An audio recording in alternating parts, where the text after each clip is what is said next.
Good afternoon friends, তোমরা সবাই কেমন আছো? আশা করি সবাই খুব ভালো আছো। তো আজকে একটা নতুন ব্লগ নিয়ে চলে এসেছি, চলো দেখতে থাকো।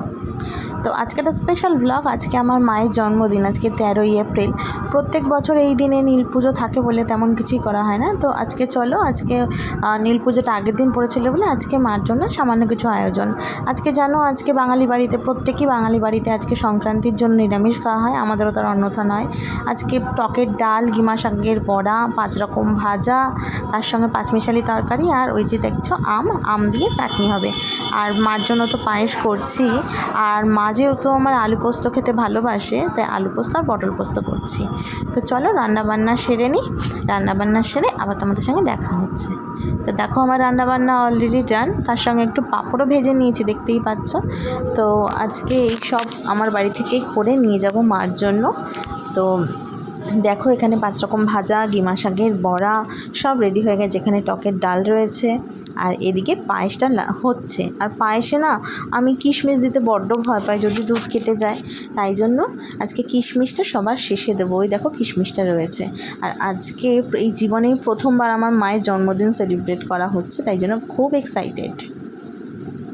তো এই দেখো, চলে এসেছি আমি এই বাড়িতে, আর মায়ের জন্য সমস্ত কিছু সাজিয়ে গুছিয়ে খেতে দিয়েছি, মানে আয়োজন করেছি। বোন আবার পটল আলুর তরকারিও রান্না করেছে, দেখলাম নিরামিষ, তো সেটাও ওই দেখো, দেখতেই পাচ্ছ দেওয়া হয়েছে। এখানে রয়েছে 5 রকম ভাজা, কুমড়ো ভাজা, বেগুন ভাজা, পটল ভাজা, আলু ভাজা, আর গিমা পাতার বড়া। তো এই হয়েছে, আর তো বাদবাকি সবই বললাম। এই দেখো আমাদের বার্থডে গার্ল। তো মাকেই বললাম, বোন এই শাড়িটা মাকে দিয়েছে, আর আমি দিয়েছি একটা হ্যান্ডব্যাগ। আর এই সব আয়োজন আমাদের মার জন্য। তো দেখতেই পাচ্ছ, খুব মজা হয়েছে।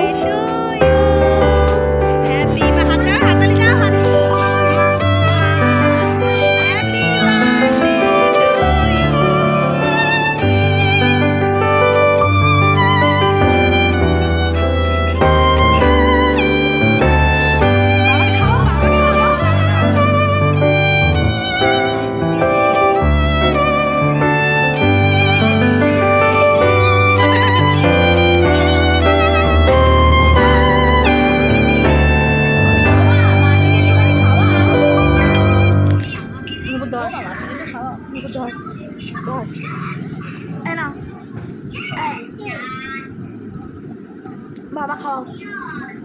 তো চলো, এই ছিল আমাদের আজকের ব্লগ। তো ব্লগটা কেমন লাগলো অবশ্যই জানিও। আজকের জন্য টাটা, বাই।